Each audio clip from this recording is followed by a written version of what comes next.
Good morning students. आज हम chapter number 8 की रीडिंग स्टार्ट करेंगे। The name of the chapter is talk time.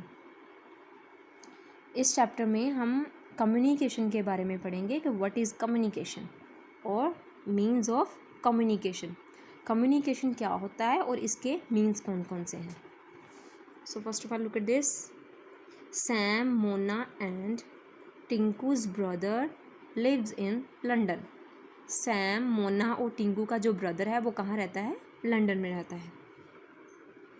It is his birthday and all of them want to wish him. So जो Sam, Mona और टिंकू का brother London में रहता है उसका बर्थडे है और तीनों के तीनों उनको क्या करना चाहते हैं? विश करना चाहते हैं। Sam makes a card. Sam ने क्या बनाया है? कार्ड बनाया है। Tinku writes him an email. Tinku ने क्या किया? उनको ईमेल लिखी है। And Mona decided to call him up and wish him. और मोना ने क्या डिसाइड किया कि वो उनको कॉल करेगी और विश करेगी। Who will be able to wish him first on his birthday. और इन तीनों में से सबसे पहले उसको विश कौन करेगा और क्यों करेगा, उसकी कुछ लाइंस आपने यहाँ पर लिखनी है। पहले ध्यान से इसको पढ़ना और समझना और देखना कि सबसे पहले कॉल कौन कर सकता है और क्यों। फिर उसके बारे में थोड़ी सी लाइंस यहाँ पर लिख देनी है आपने। So what is communication. सबसे पहले क्या है कि कम्युनिकेशन क्या है? जब हम किसी के साथ अपने आइडियाज़ शेयर करते हैं, अपने विचार शेयर करते हैं, अपनी फीलिंग शेयर करते हैं, उसको क्या बोलते हैं? चाहे वो हम ओरली शेयर करें या फिर रिटर्न शेयर करें, उसको क्या बोलते हैं? कम्युनिकेशन। हम जब अपने मन के जो हमारी जो फीलिंग्स हैं, हमारे जो बातें हैं वो दूसरे को बताते हैं थ्रू और बोल कर या लिख कर, उस चीज़ को क्या बोलते हैं? कम्युनिकेशन। जैसे कि आपको भूख लगी है तो आप अपने मम्मा को बोलते हैं कि मम्मा मुझे भूख लगी है, मुझे खाना दो। तो आप मम्मा के साथ क्या कर रहे हैं? कम्युनिकेट कर रहे हैं कि मम्मी को बता रहे हैं कि मम्मा मुझे भूख लगी है।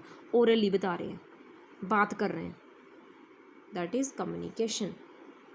Sharing ideas, thoughts, feelings and information with one another orally or in a written form is called communication.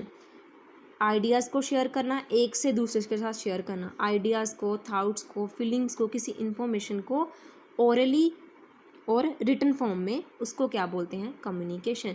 जब आप बोलकर दूसरे को अपनी बात समझाते हो तो वो हो गया ओरली, और जब आप लिख के बताते हो तो वो हो गया written. Communication help us to learn new things, gain knowledge and show love and care. Communication हमें क्या हेल्प करता है? नई नई चीज़ों को लर्न करने के लिए, नॉलेज को गेन करने के लिए, प्यार और केयर को शो करने के लिए। जैसे कि अगर आप नॉलेज गेन करते हो, पढ़ के गेन करते हो, तो वो कम्युनिकेट के द्वारा ही करते हो। अगर आपने किसी को केयर शो करनी है, प्यार शो करना है, तो आप बता के ही शो करते हो ना। अगर आप कुछ सीखते हो, अगर आप स्कूल में जा रहे हो, पढ़ रहे हो, टीचर के साथ कम्युनिकेट कर रहे हो, अगर कुछ सीख रहे हो तो टीचर के साथ कम्युनिकेट बात करके ही सीख रहे हो ना, लिख के सीख रहे हो, तो वो क्या हो गया? Communication. How did people communicate in Asian time. Asian time पुराने ज़माने में लोग कैसे कम्युनिकेट करते थे, आपस में वार्तालाप कैसे करते थे? In ancient times the early man did not know how to speak. पुराने ज़माने में, एशियन टाइम में, काफ़ी पहले ज़माने में अर्ली मैन को नहीं पता था कि कैसे बोलते हैं, बिल्कुल भी नहीं पता था, वो बोलते ही नहीं थे।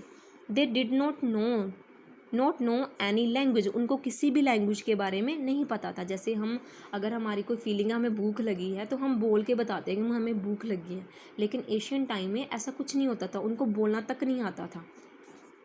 दे made sounds like animals to communicate with one other. तो वो क्या करते थे? साउंड्स निकालते थे। जैसे एनिमल साउंड्स निकालते हैं ना, हर एक एनिमल अलग अलग साउंड निकालता है ना, वैसे वो साउंड्स निकाल के एक दूसरे से क्या करते थे? बात करते थे। They made drawings and also made symbols. फिर वो ड्राइंग और सिम्बल्स, चिन्ह के ज़रिए आपस में बात करते थे। ये देखिए, ये उनके साइन होते थे एक दूसरे को कोई चीज़ बताने के लिए। As time passed gradually they learn learn to speak and eventually they learn to write. जैसे जैसे टाइम बीतता गया तो फिर उन्होंने क्या किया, बोलना सीख लिया और लिखना भी सीख लिया, जैसे जैसे टाइम पास होता गया। उसके बाद आ जाता है मीन्स ऑफ कम्युनिकेशन। अभी हम कम्युनिकेशन के अलग अलग मीन्स कौन से हैं, साधन कौन से हैं, उनके बारे में पढ़ेंगे। सबसे पहले आ गया टॉकिंग, बात करनी। Talking is the simplest means of communicating with one another. ये सबसे सिंपल मीन्स है कम्युनिकेटिंग का, एक दूसरे से बात करना। कि अगर आपने कुछ एक दूसरे को कुछ अपनी फीलिंग्स बतानी है, कोई नॉलेज एक दूसरे को ट्रांसफ़र करनी है, तो with the help of talking, बात करके। By talking to other we get to know about their well being. हाँ, बात करके हम पता कर सकते हैं ना, एक दूसरे के बारे में ज़्यादा हमें नॉलेज मिल जाती है। We get information and we share ideas and feelings too. हाँ, हम अपने आइडियाज़ शेयर कर सकते हैं, अपनी फीलिंग्स जो है वो शेयर कर सकते हैं। ये सबसे ईजी तरीका है कम्युनिकेशन का, with the help of talking, बात करके। Okay, so that's for all today.